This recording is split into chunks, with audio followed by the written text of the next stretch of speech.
we're excited to head to Alabama, play the CBS national game. We know they have an outstanding team, a lot of talent everywhere on all levels on defense. Certainly defensively, Will Anderson is as good a player as anybody has on their team, and he's going to be a major concern for ours.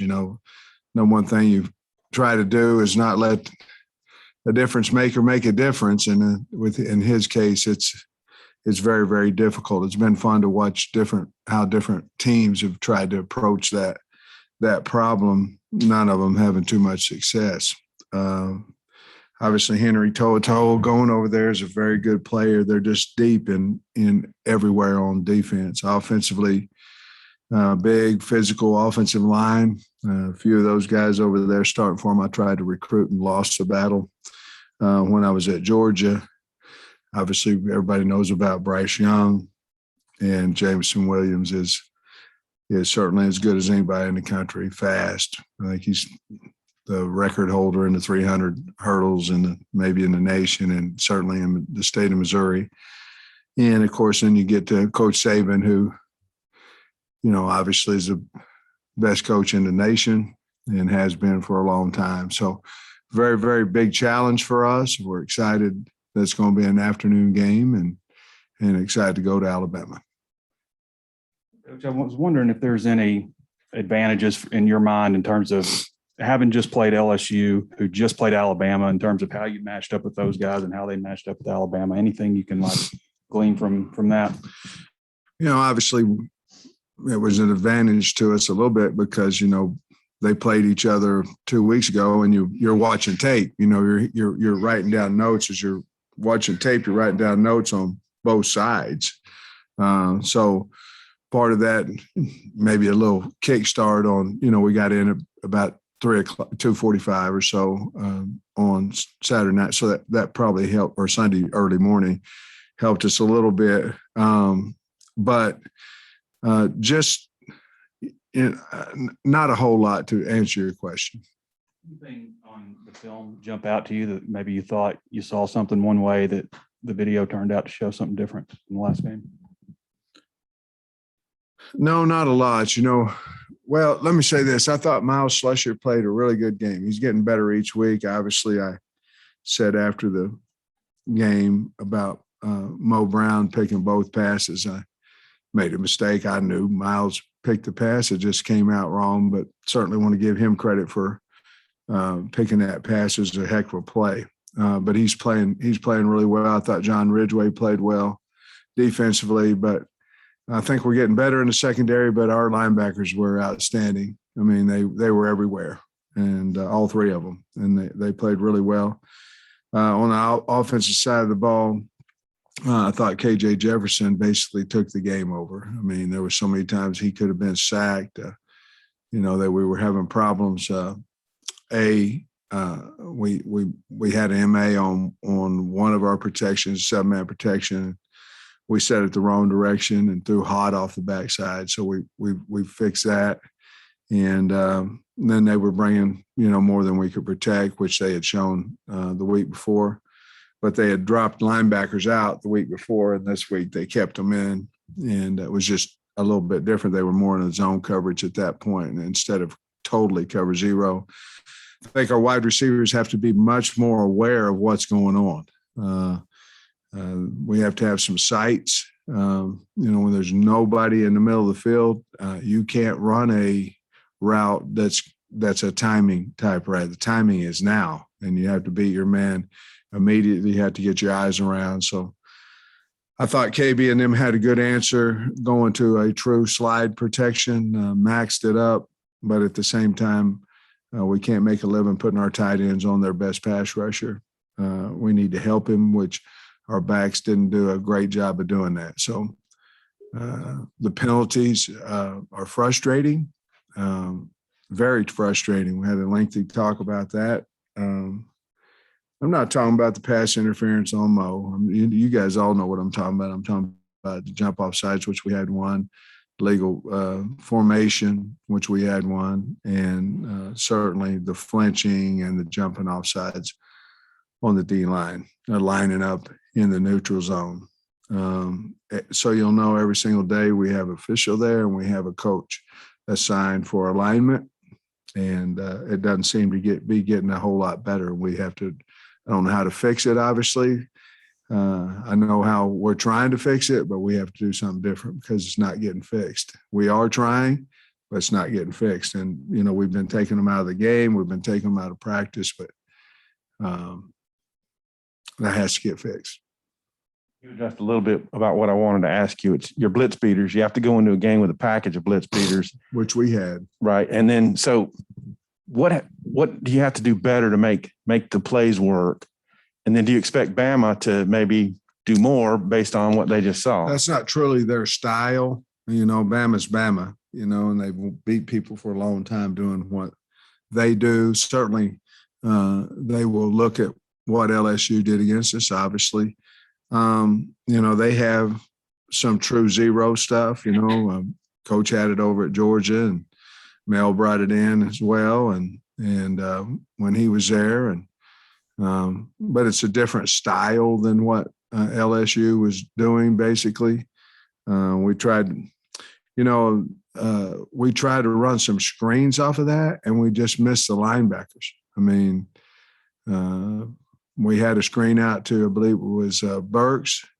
And I mean, if we make 2 blocks out there, it's gone, but we didn't. And so our blocking in space has to get a lot better, whether that be an old lineman trying to pin a man-covered linebacker or whether that be out on the edge. We had gotten better, but we didn't play well. And you have to give LSU credit, too, for that, but we didn't play as well as we'd like to.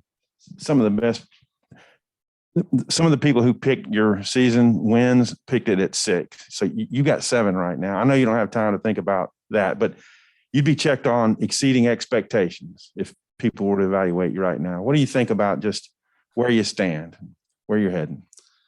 Well, I like where the program's going. I mean, obviously we wish we'd won those other 3 as well, but I like where the program is headed.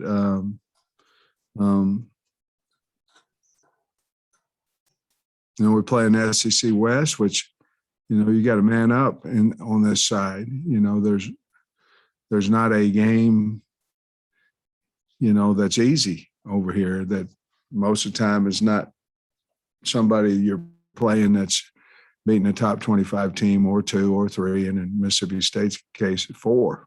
And so for us to go from no wins, into 2 or 1, I think we won 1 in 3 years, and to be competitive, it's not necessarily about the number of wins over what the expectation is. To me, it's about how you're playing. Is the team playing hard? Do you have a chance to win? Because sometimes the ball doesn't bounce your direction, and you played a pretty good football game and you just lost at the end. The other night we talked about an ugly win. Well, it was only ugly on offense. It wasn't ugly on defense, and special teams played well. But in the bottom line is, would you rather be in a locker room at Ole Miss or at LSU if you're an Arkansas fan? Well, the roles were reversed. One side played really well, so one side didn't play very well. The roles reversed in both games. But the bottom line is, instead of not finding a way to win against Ole Miss, we found a way to win against LSU and found a way to win against Mississippi State. And those things are helping our program, obviously, a number of wins, but it's also building some confidence for us. Both teams were very, very physical over the last 2 weeks, I thought. Ours was too, but I think Mississippi State and LSU very physical, and obviously so is Alabama. A long answer, I'm sorry. Are you finished? Okay, I'm sorry. For you, I am. Okay, okay, I appreciate that. Usually when Arkansas plays Alabama, Alabama's number 1. This year they're all the way down to number 2. We Do they look? played number 1. Yeah. Yeah. Well, Arkansas's played number 1 twice in some seasons. did they look any, they lost 3 Heisman finalists. I guess their quarterbacks. Do they look any different to you? Do they look a little more vulnerable? No.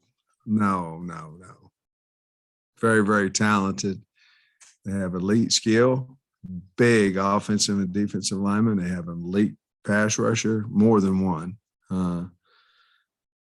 No, I mean, they're Alabama. I mean, they're when you turn on the film, they're what you expect to see. I mean, you had to go out there down there and play a really, really good football game and see what happens. But LSU played them close because LSU's got a lot of talent, and they're playing hard now and physical, and that's how you beat Alabama. If not many people can, but you're going to have to get into a fist fight and see if you can come out ahead, and you're going to have to hang on to the ball. You have to play a really, really good game to have a chance, especially on the road against Alabama. And Stevens, he might be the number 1 offensive guy in the country in a lot of people's minds. Anderson, number 1 defensive guy. What is Anderson doing to get all those sacks specifically, and what really impresses you about Young? I really like what they do with him. They move him some, but they do a lot of what I call behind the center blitzes. So they'll take him all the way behind the center. They'll take him into the A gap. He has so much speed. So the tackle this week, our tackles really, really have to have a good week of practice, because if you set wide on him, it's over. I mean, he's going to come in, he's going to beat it. You don't have time to exchange the 3 technique. Back in the old days, 3s used to run and then get contained. Now it's just straight up the field. Basically, what they're trying to do is pick the tackle and not give the guard time to come off, and he's so fast. So it's not only that he's a great one-on-one rusher, which he is, but it's because of all the multiple things they do, knowing that he's a guy. They set him up real nice too, and of course everybody would if you had that kind of talent.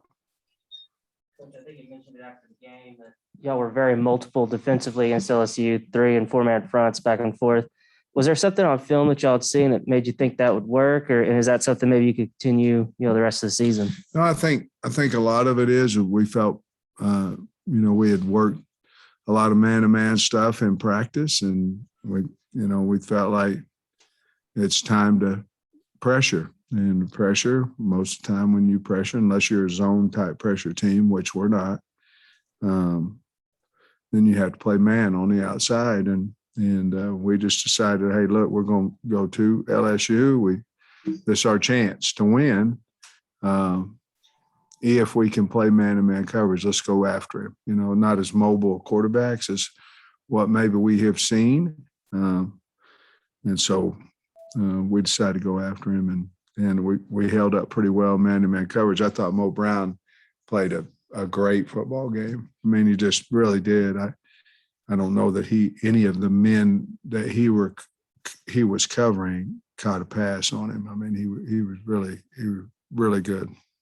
I don't think we saw much of Rocket Sanders, maybe 1 or 2 plays. Yeah. What's his status? Yeah, he's beat up a little bit. We put him in there for a screen, but again, that's the thing I was talking about before. We missed a linebacker, and you have to make guys pay. If they're going to go 0 on you, you have to make them pay. And KJ did, but it was after he made guys miss and all that. But once you could make a team pay, they get out of that, but because you're giving up easy points. But we just weren't able to do that, which in other games this year we have. We've seen plenty of total this year, but we just weren't able to get open or to get able to protect it long enough. It really has been since like 2011 the most Arkansas teams going to Alabama and just got no chance. Do you feel the success you all have had maybe gives this team a little different attitude going into this game? Well, we have a chance. I mean, the number one thing, and I know it might be considered coach speak or whatever, the number one thing you have to do to go beat a team is believe you can do it. And, if you've got a whole plane full of guys that are going, man, I when's this game over? you don't have a chance, and we all probably in high school or we all been on that team that goes, I wish we wouldn't have drawn this team. That's the number one thing. I'll go back to look at my first year here in 2013, and we got beat 50-0, I think, or something like that by Alabama. And then the next year we got beat by a point. Now, things happen and different things during the game, like all that. But the number one difference to me was we had a team full of guys that believed that they could win. And I think success of our program that we've had, however you view it, whether it's been a lot or a little bit or some or none, our kids, it's helped them confident-wise. They're going in there, hey, we've beaten some, pretty good teams this year, and we know how good Alabama is, but it gives us confidence that we can go in there and play well. Coach, I think you talked about last week, the 4 Bs. When did that conversation start? And will you elaborate on how that all began and what the 4 Bs are for if anyone doesn't know what they are? Well, I can tell you what the 2 are. They were the bowl and the boot, and basically we were talking about going on a run, and I was just sitting in my office and, I was trying to make it into something that they could remember, and obviously you want to take them each week, but I was just thinking about it, and the first 2 came up with some Bs, and then there was Bama, and then, the borderline, what they are. Everybody does. And I don't know, just kind of kids liked it, and it was part of the let's make a run at the end of the year like we did at the beginning of the year, and worked out pretty good so far. Bumper after Saturday's game, he hit the 100 tackle mark for the year. I'm curious what's impressed you about his season, and what do you think is kind of keyed his production? He plays so hard, He's very, very well prepared. He plays so hard. And I think he's the one that said it at the Catfish Hole that, because of Hayden and Grant, that if you're, you got to beat them to the football. And that's kind of what it looked like Saturday with the linebackers.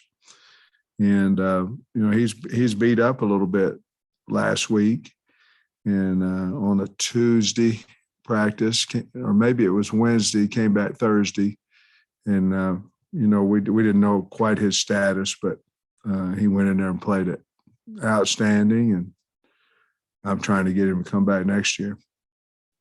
Sounds like you could elaborate a little bit on Bryce Young. And then also Burks, they released the top 10 in the Biletnikoff voting. He didn't make it.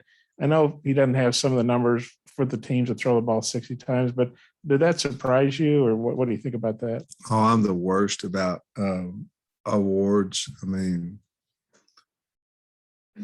I didn't know that, but does that surprise me? He would win it if I was voting, but not really. I don't know where he would match up statistic wise. There's a lot of stats out there, and but for us, and I would say if you ask our opponents, he's the real deal and worthy of being on that list. He certainly is for us. Bryce Young is, man, he's got a really smooth release and has a way to throw the ball in all kinds of different angles. Throws a great long ball. Obviously, he's got Mechie and Williams out there. That he got guys to throw it to, and Bolden, but he's a elusive runner. Just a really good player. Very accurate, and can throw touch passes, hard, long ball, and he's elusive in the pocket. Brody made the trip. What's his status? And what did you think of Bryce Stevens handling the punt return duties? Brody was out last week, got hit in the head the week before, I guess, Mississippi State. He'll move around a little bit today, non-contact. I think he'll be fine. Excuse me, not last week, but 2 weeks ago. And I think he'll be fine. I thought Bryce did a really good job of handling punts. He had a chance if he took another left on the one return, he'd still be running, but I thought he did a really good job of handling that. I mean, could you imagine, that was only his third game to even play, and going there in that atmosphere, and you're going back there, it's probably a lonely situation back there. But he did a great job and had some nice returns. And one I remember vividly, over 20 yards, and I was real proud of him. And again, it's one thing to go back there if you've been playing all year, but he hadn't. We felt very comfortable that he could catch the football, and obviously, won the state in 100, so we know he's got speed. We talked a little bit last week with LSU about them maybe being worn out after Alabama. What does playing a team like Alabama this kind of late in the year, does that matter at all? Is there anything particularly good or bad about that? I don't know what the good would be. Let me think on that one. It's just the schedule. I mean, it is what it is. It's the next one on the. Kyle and I were riding over here, and since our first 3 games, I think once we get back in here against Missouri, it's, our second one. We've been in here since September or whatever. And, this was a road game regardless. I understand that, but I'm just, honestly, I'm relieved it's not a night game because we have a Friday game the next week. And, let me say this, we're preparing to go win. I mean, that's what we're doing. And the name is Alabama, and that's strong and powerful. We understand that. But the name last week was LSU, and the name, we play good teams in this league. We'll be excited about going over there. And then we'll worry on the way back home about, we already know what we're doing next week, but what time we come in and all that. We know, but it'll be a short week, especially with Thanksgiving. But we need to go get this one if we can and play well. Yeah, if you look at the totality of the Trey Knox unsportsmanlike penalty, there was something going on with the sideline. Yeah. I don't know. Is that one where you have a little understanding, or did No. it look like it was not? No. What'd you think? Thought he should have got out of there. He knows that, and I visited with him about it. No, that's why we don't talk to each other at practice. That's why all this does is get penalties. And he knows that too, and he'd tell you the same thing. So the golden boot spent yesterday on the floor. Where does it go now? Is there a place for it? Yeah, there's a place over there. We already have the Southwest Classic trophy, and we're going to move one of the other ones that was in there and put the boot right next to it and display it for a year at least. Hey, Sam, I guess it's been more than 20 years since the Arkansas men's basketball team and the football team were ranked in the AP poll in the same week, and they're ranked. You're obviously back in the poll. I know you and Eric seem pretty close. Just wonder what you thought about that, the two sports both being ranked. Same time. Well, I think it's pretty good for Arkansas. I don't know. I think they were preseason 16 or whatever, and I don't know how often the polls come out for basketball, but they seem to be doing really well. I'm so apologetic because I really haven't followed the basketball team much to this point. I will when we get done, but it's a pretty good deal for both of us to be recognized nationally. And then somebody smarter than me posted this, but I think there's still 5 West teams that mathematically can win.